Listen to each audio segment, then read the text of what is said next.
Twin System recap for Saturday's games, and stick around. I promise we have more fun things to talk about than what happened in this Twins game. But we are going to start with that anyway. Alex Kirilloff plates Carlos Correa all the way around from first base in the first inning. Thought that might kind of loosen the guys up getting on the board early, but was for not. Joe Ryan pitched well, but gave up this 3-run homer. A terrible pitch. Pitched well other than that. We'll take a look at his line later. But the big takeaway, the Twins were 0 for 11 with runners in scoring position. Another 0 for, and they left 11 men on base. So a very frustrating game to watch. I want to talk quick about hitting with runners in scoring position. Here are the Twins' rankings by month last year, hitting with runners in scoring position. As you see, they started off excellent at the start of the year. 5th in batting average, 3rd in OBP. We're going to focus on those two because we're focusing on them delivering. Slugging percentage, we don't really care about in this conversation. But as you see throughout the year, this is something that fluctuates. You're not just a good or bad hitting team with runners in scoring position typically. The Twins rank 17th in average and 3rd in OBP for the year. So that's something I want to call out. Things are going to get better with runners in scoring position. It's been rough. Not denying that.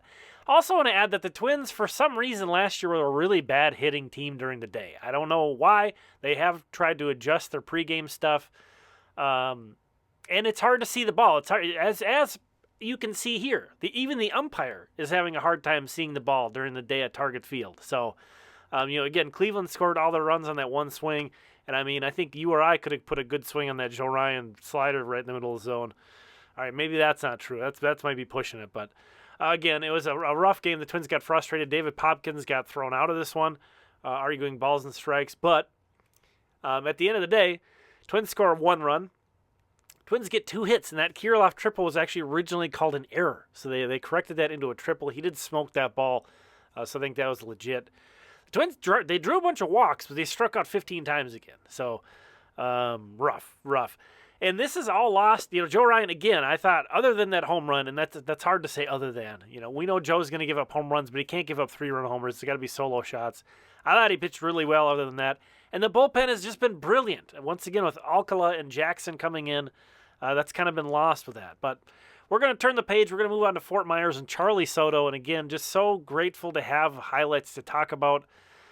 Soto kept the ball in the infield a ton. He pitched 3 innings. Just going to kind of show you a sampling of some of what went down and some of the balls in play. He did strike out the side in the 3rd inning, his final inning.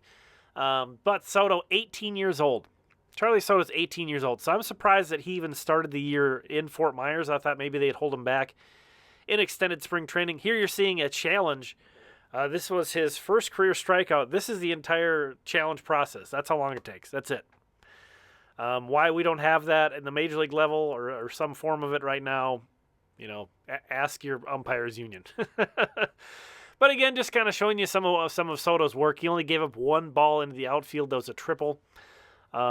Pitched well, topped out at 97.3 miles per hour. Again, I'm surprised that he's starting the year with Fort Myers.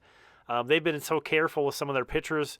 I'm kind of surprised they let him complete 3 innings, again, because they've been so careful with other guys. But good to see out of Charlee Soto. Again, we'll take a look at his line toward the end here. Here's Brandon Winokur, 6'6" shortstop Brandon Winokur, smoking a double over to left field. He might even be taller than 6'6" now. He looks huge out there. And taking the signs at third base later on in the inning. Yes, managers coach third base in the minors a lot of the time. Good thing he was paying attention too, because they called a double steal, that 1st and 3rd double steal with 2 outs and 2 strikes on the batter, and it worked. Brandon Winokur technically stole home there, so that's pretty fun. Guy they drafted just last year, another young guy. This is a lot of young teams this year. The roster rules in the minors changed a little bit, so a lot of youth on these teams. Byron Chourio, we talked up last night in the recap, hits a triple. That's with a 104.1 exit velocity. So this is a guy known for his plate discipline, but not his power.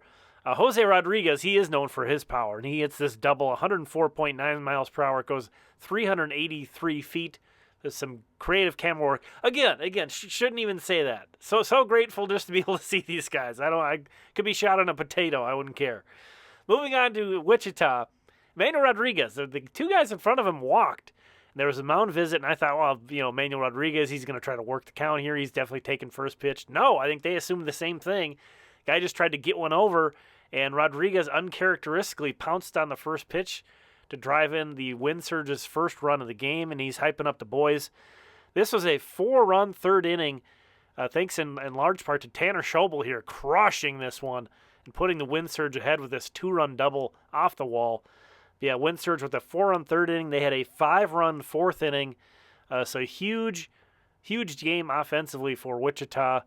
Who they didn't have any trouble hitting with runners in scoring position, but who's to say you can't call up an entire Double-A lineup? I don't know. It's not against the rules, so, Anyway, Kalai Rosario, the 2023 Midwest League MVP, hits his first Double-A home run. Maybe the wind helped that one out a little bit, but we know this guy's got plenty of power, Kalai Rosario. So congratulations to him. Wind Surge score 13 runs. They win 13-3. Travis Adams pitched really well. Didn't have a chance to grab highlights of his, but we'll take a look at his line later and talk about him some more. But again, there's that. Again, first Double-A home run for Kalai Rosario. Nice. Moving on to St. Paul, the St. Paul Saints. They had a couple home runs tonight. Yoyner Fajardo, who only hit 9 home runs last year for the Wind Surge, stole 50 bases, so known a lot more for his work on the base paths. He goes deep into this short porch in Nashville. It's like 310 to the corner, a little bit deeper where he hit that out. But taking advantage of that, got a ton of backspin on that, just lofted it up there, and it went out. So Yoyner Fajardo doing some damage in AAA. And then the very next batter, DaShawn Keirsey Jr. says, that's a good idea. I'm going to try that. And he does the same thing.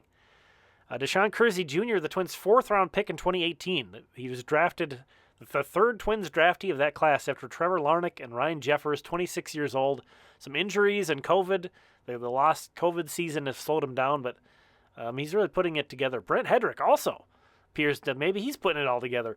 5 shutout innings with 7 strikeouts tonight. He now has 15 strikeouts in 8 2/3 innings in his first 2 starts at 2.08 ERA to go with that.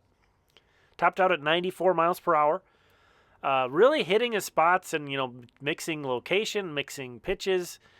Nothing too crazy. But again, 15 strikeouts in 8 2/3 innings so far this year for Brent Headrick, who, of course, is on the 40-man roster. We saw him with the Twins a bit last year.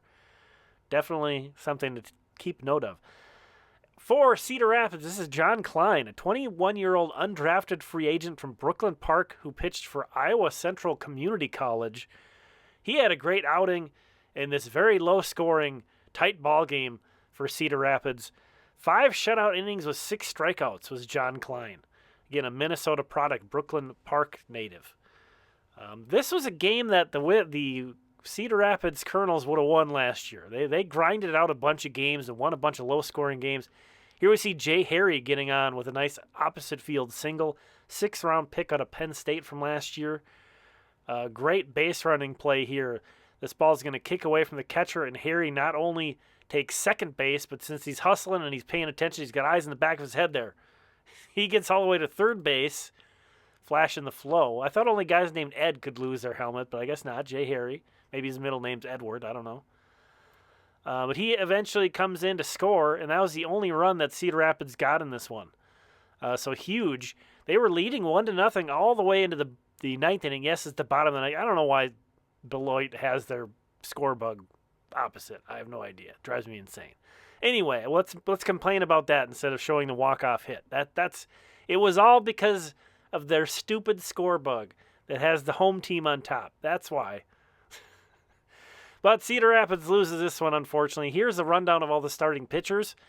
Again, Travis Adams didn't have any highlights, but pitched great. Only gave up 1 hit over 5 innings, 2 unearned runs. Tanner Schobel, unfortunately, got a double play ball that he booted. And then another crazy bounce happened in that inning as well. But he pitched great. Travis Adams, the guy who saved someone in a fire over the offseason. Go look up that. Probably we'll talk about that more another day. Then here are the notable hitting performances. Again, a couple of guys we saw in this one. Luke Heschel, again, not a lot going on offensively for Cedar Rapids in that one. But Rain Doncone had another 2-hit game as the DH for the Mussels. Saints win 3-0. Surge win 13-3. Mussels win 6-4, but the Twins and Colonels lose. thank you so much for checking this one out. This might be the longest system recap ever. They're not all going to be this long. So, but I'm having a great time. I hope you're enjoying watching these.